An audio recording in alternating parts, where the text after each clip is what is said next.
Buenas noches con todos. Es un honor compartir con ustedes, integrantes del Poder Judicial, esta sesión en la que me corresponde exponer, presentar los componentes y características principales del Sistema Nacional Integrado de Protección al Consumidor y los procedimientos de solución de controversias.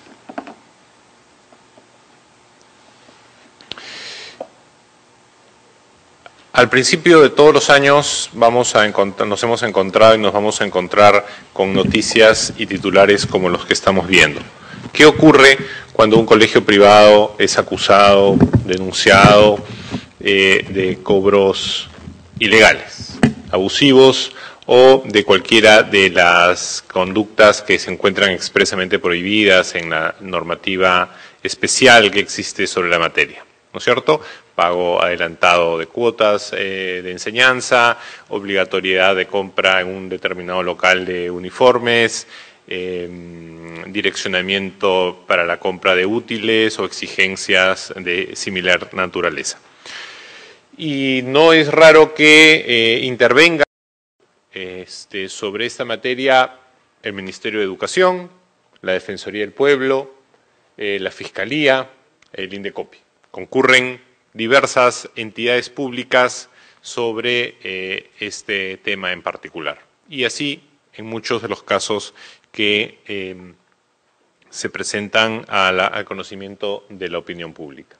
Para solucionar este tipo de situaciones, que son bastante comunes en el ejercicio de las actividades de la administración, tenemos que preguntarnos cómo determinar cuál es la entidad pública competente respecto a una determinada materia para atender los reclamos, controversias, discusiones, la problemática que se pueda generar a propósito de una situación específica. ¿Cómo es que se resuelve un problema de esta naturaleza? Y en el ámbito de la administración pública, me voy a concentrar en el ámbito del Gobierno Nacional, dado que por extensión, algunas de estas reglas se aplican también al ámbito de los gobiernos locales y regionales y porque nuestra institución pertenece al Gobierno Nacional. La Ley Orgánica del Poder Ejecutivo establece un conjunto de principios, normas, procedimientos, técnicas e instrumentos que están destinados a lograr que la interacción de las diversas entidades de la administración pública tengan un comportamiento coherente, común, que la utilización de los recursos humanos, técnicos y económicos asignados a la satisfacción de los intereses públicos sean utilizados de la mejor manera posible, de tal modo que se reduzca en la mayor medida posible las interferencias o incoherencias que se puedan encontrar en el ejercicio cotidiano de estas funciones. Como hemos visto, ante un problema de cobro de cobros abusivos en un colegio, pueden concurrir diversas entidades públicas, diversas instituciones con competencias igualmente distintas y esto genera una situación compleja de atender y que se necesita resolver. La Ley Orgánica del Poder Ejecutivo configura o define a los sistemas administrativos y a los sistemas funcionales para identificar precisamente cuáles son los mecanismos que conducen a la corrección de estas situaciones inconsistentes o problemáticas. Y dentro de esos criterios, uno de los principales es el de la definición de la existencia de un ente rector. Frente a los problemas que generan la participación de diversas entidades públicas para su resolución, es a veces posible y en algunos casos necesario que existan diversas entidades u organismos con competencias para ello, tiene que definirse, y así lo exige la Ley Orgánica del Poder Ejecutivo, la existencia de un organismo rector, un ente rector que por mandato legal se constituye precisamente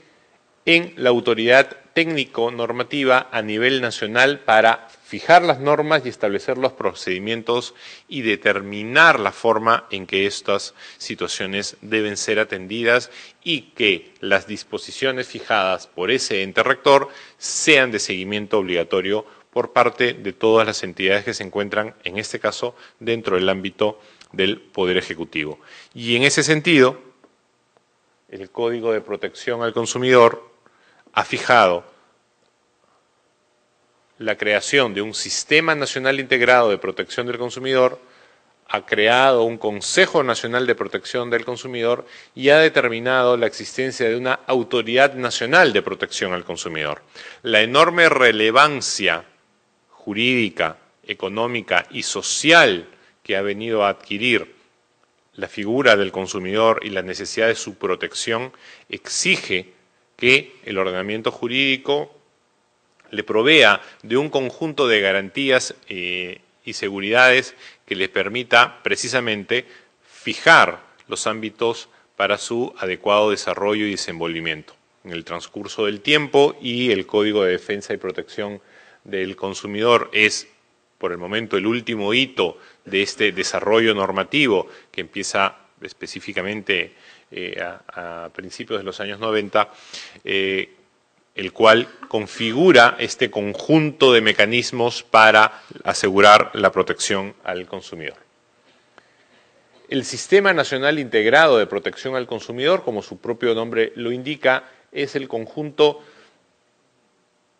es el instrumento utilizado para fijar el conjunto de funciones macro de protección al consumidor. Fija y armoniza las políticas públicas orientadas a este ámbito, optimiza las actuaciones del Estado, garantiza el cumplimiento de las normas y, a través de estas funciones y en la aplicación de las normas pertinentes, establece los criterios o delimita o delinea los principales criterios establecidos para ello. El Consejo Nacional de Protección al Consumidor, como un órgano dentro del poder del Gobierno Nacional, convocando a los gobiernos regionales y locales también, fija un primer nivel de dirección de fijación de políticas públicas en este sentido. Y, para ir concretando la figura, determina el Código de Defensa del Consumidor la Autoridad Nacional, o designa como Autoridad Nacional de Protección al Consumidor al INDECOPI. En la exposición anterior hemos visto que dentro de las muchas funciones que tiene nuestra institución, el de la defensa y protección del consumidor constituye uno de los hitos, uno de los pilares fundamentales de este desarrollo. Y como autoridad nacional, como ente rector en la materia, el INDECOPI es quien dirige el Sistema Nacional Integrado de Protección al Consumidor, ejecuta la Política Nacional de Protección al Consumidor y el Plan Nacional fijado precisamente por este Consejo Nacional que involucra no solo las entidades del Gobierno Nacional, sino a organismos constitucionalmente autónomos o descentralizados, convoca a la sociedad civil, etcétera, implementa una serie de mecanismos de prevención, solución de conflictos, etcétera, y sirve en consecuencia como esta función rectora o ejerce la función rectora de protección al consumidor.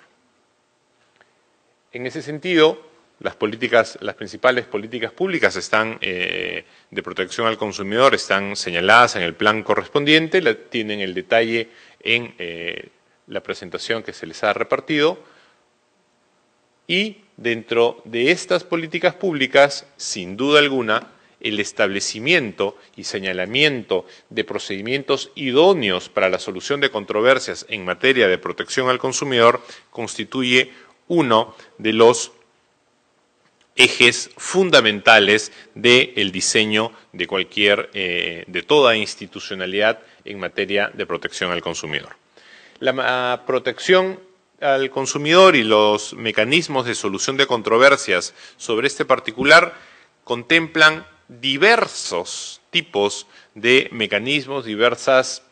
plataformas de solución de controversias que atienden cada una de ellas a una modalidad, atiende a una finalidad propia y que en muchos casos son concurrentes y que expresan diversos mecanismos para lograr esta finalidad constitucional de tan enorme relevancia. La primera línea de atención cuando compramos un producto que resulta malogrado, cuando tenemos una tarjeta de crédito sobre la cual se ha realizado una operación que no reconocemos, cuando compramos una chompa o nos compramos un terno que no nos queda, nos compramos un zapato que no resiste una primera caminata, cualquier problema que tengamos en nuestra relación de consumo, la primera línea de defensa, la primera aproximación posible a una solución a este problema que puede padecer cualquier consumidor, lo constituyen las plataformas de atención al cliente del proveedor, en el caso que los tenga, o, como una exigencia ya más generalizada, el libro de reclamaciones. Es decir, se busca, a través de este primer mecanismo, encontrar un acuerdo entre el proveedor y el consumidor frente a una controversia que se haya presentado, frente a un reclamo que se haya ocurrido. Normalmente esto encontrará un camino expedito para aquellas cuestiones de menor valor económico, de menor relevancia económica, pero que igualmente le resulta importante a un proveedor atender, no porque se trate de una cuestión de menor valor, de poco monto, un proveedor inteligente va a menospreciar, dado que en realidad el mayor activo que tiene un proveedor es el prestigio y reconocimiento que tenga en el mercado. Si de pronto la tienda del barrio comienza a desechar todos los reclamos que se le presentan simplemente porque a nadie se le ocurriría iniciar un reclamo o un proceso judicial por un sol 10 o por un monto similar, probablemente no tenga nunca un reclamo judicial o un reclamo administrativo, pero el boca a boca va a terminar con el negocio probablemente, ¿no es cierto? Todos dirán, no vayamos a esta tienda porque en esta tienda cada vez que alguien va a reclamar nos tiran la puerta.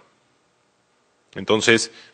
hay evidentemente incentivos para el proveedor de encontrar rápidamente una solución. Un segundo nivel es el servicio de atención al ciudadano, el SAC, dentro de las dependencias ya de nuestra institución, dentro del INDECOPI. Cuando se presenta,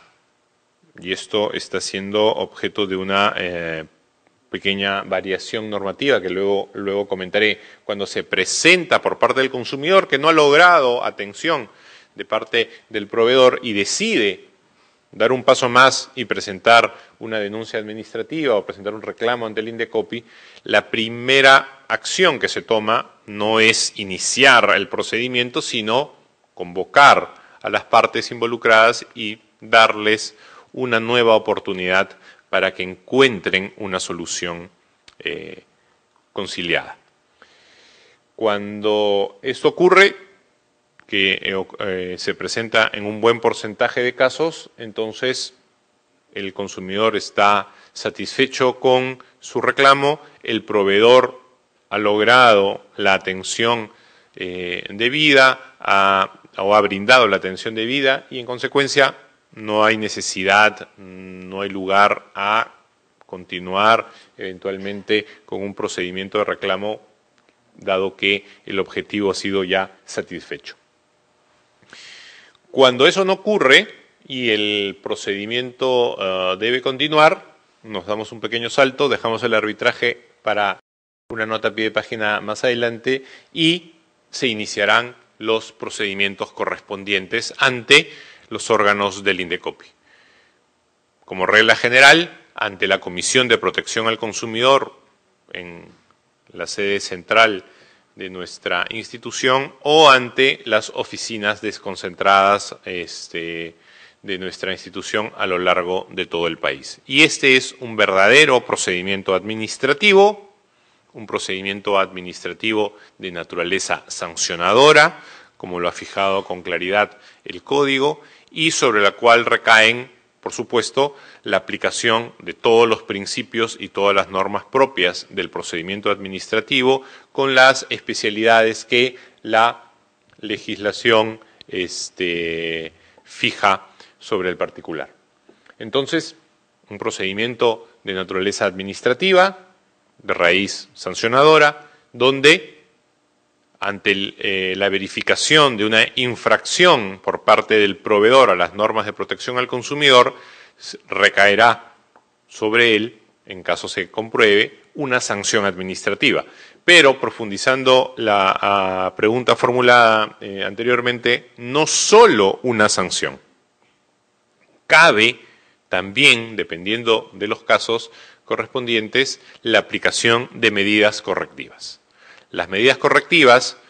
cuyo reconocimiento constitucional ha sido ya declarado expresamente en un caso, si bien es cierto, de materia de libre competencia, pero el razonamiento y la expresión es perfectamente extendible a cualquier supuesto de aplicación de medidas correctivas, el Tribunal Constitucional ha fijado claramente no solo la plena compatibilidad entre las sanciones administrativas y las medidas correctivas, sino la absoluta necesidad en muchos casos, en muchos procedimientos, de la exigencia de la medida correctiva para, como es la finalidad propia de estas, restituir la legalidad quebrantada.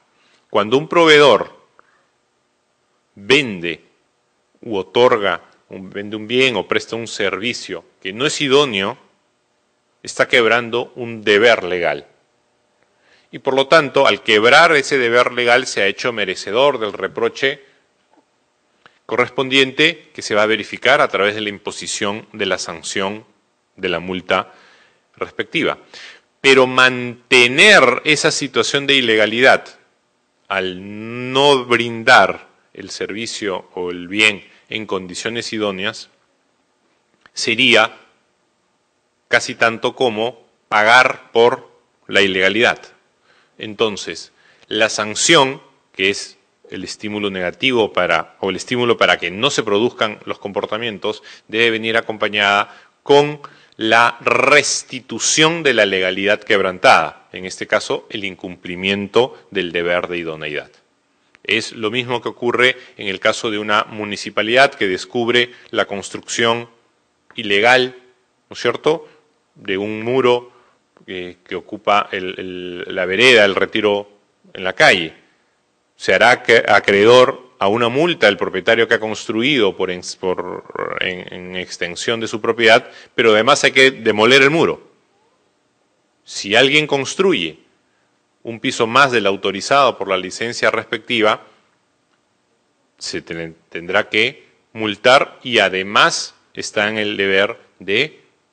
demoler la construcción ilegal, y así sucesivamente.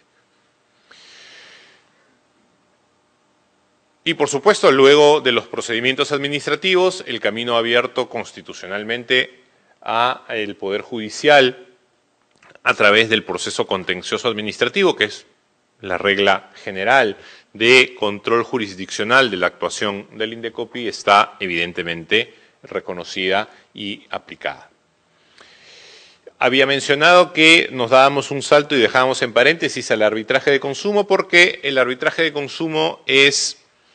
ciertamente un mecanismo de solución de controversias previsto en el Código de Protección al Consumidor, pero que aún no está implementado. No está implementado, estamos como parte de las tareas que corresponden a esta gestión en desarrollo de todas las condiciones normativas, sistemáticas para hacerlo, y en su momento, cuando podamos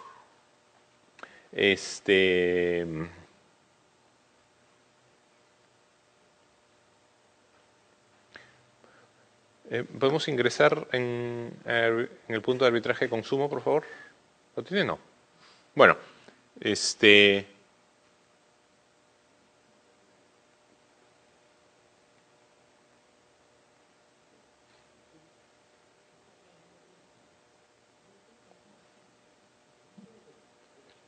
aquí está. En el sistema de arbitraje de consumo, como le decía, es una modalidad especial de arbitraje. Así que acá habrá que estar a la necesidad de compatibilizar los criterios generales de la ley de arbitraje con las peculiaridades que la materia fija sobre este particular. Va a tener por finalidad la resolución de controversias, estará a cargo de juntas arbitrales que deberán ser establecidas en gobiernos locales y regionales. Los laudos tendrán que dictarse en plazos especialmente cortos y es un procedimiento que aún está en etapa de implementación. De tal modo que, como hemos revisado, hay diversos mecanismos para la solución de controversias, de reclamos por parte de los consumidores.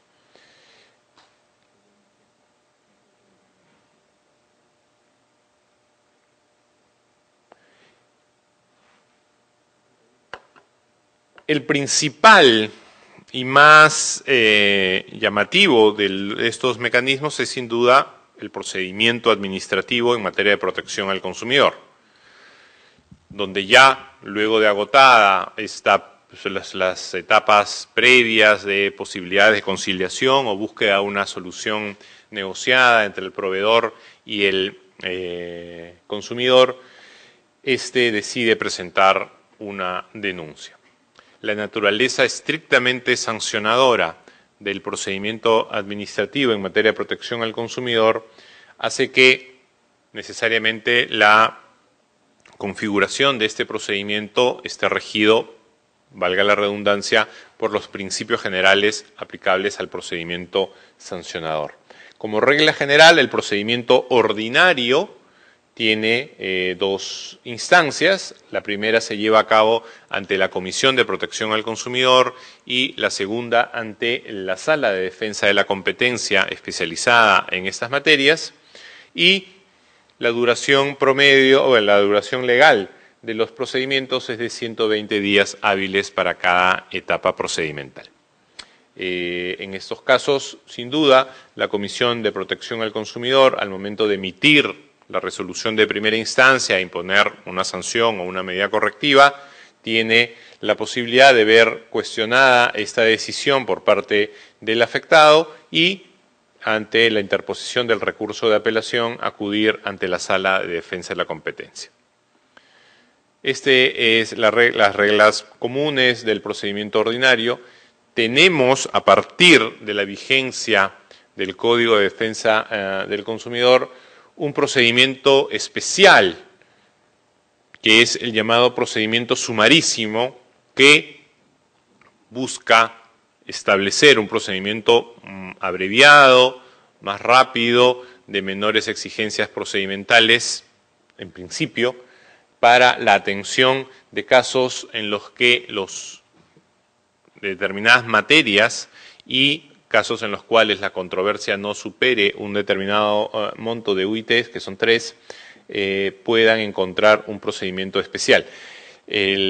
La primera instancia ya no es la comisión, sino los órganos resolutivos de procedimientos sumarísimos, que son órganos unipersonales, es decir, un solo funcionario, un jefe de oficina es el encargado de resolver la denuncia. Luego esto puede llegar en apelación a la Comisión de Protección al Consumidor y, tema harto discutido y problemático, existe un recurso llamado de revisión que le permitiría en algunos supuestos que este procedimiento tenga no 2, sino 3 instancias, siendo verdaderamente una excepción a la regla general, más o menos común, de todos los procedimientos administrativos en nuestro medio. Y quería incidir en este tema por las peculiaridades que vamos a ver inmediatamente después. El procedimiento sumarísimo se refiere a cuestiones que versen sobre montos menores a 3 UITs,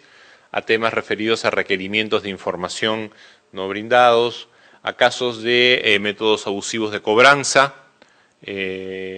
demora en la entrega de productos, incumplimiento de medidas correctivas a favor de terceros interesados. De nuevo, la relevancia de la medida correctiva dentro del procedimiento de protección al consumidor el incumplimiento de acuerdos conciliatorios y el incumplimiento de costas y costos, a diferencia del procedimiento ordinario que ve los casos relativamente más complejos. Se trata de un órgano colegiado que atenderá reclamos por productos o sustancias peligrosas, casos de discriminación, temas médicos que suelen ser muy complejos y otros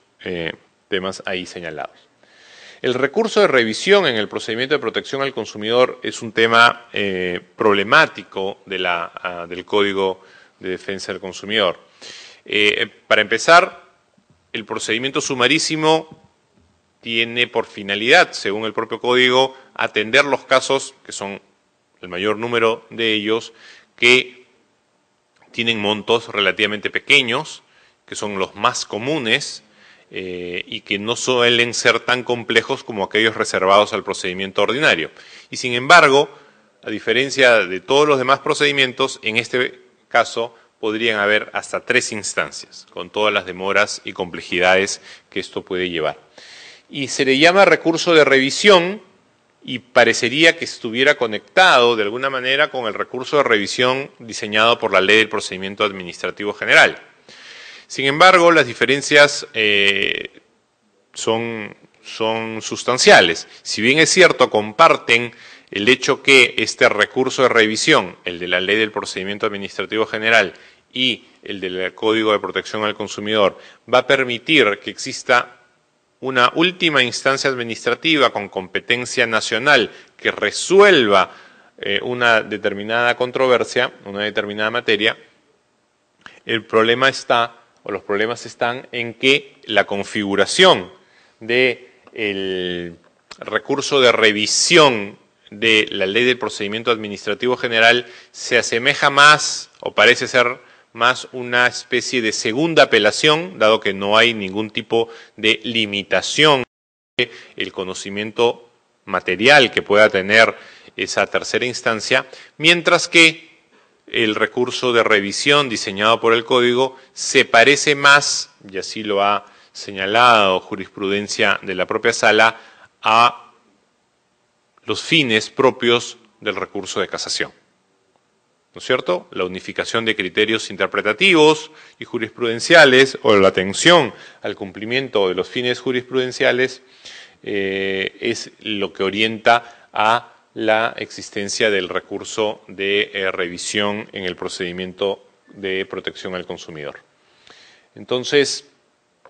este es un problema, es un escenario complejo, es un escenario que puede plantear, y de hecho lo hace, problemas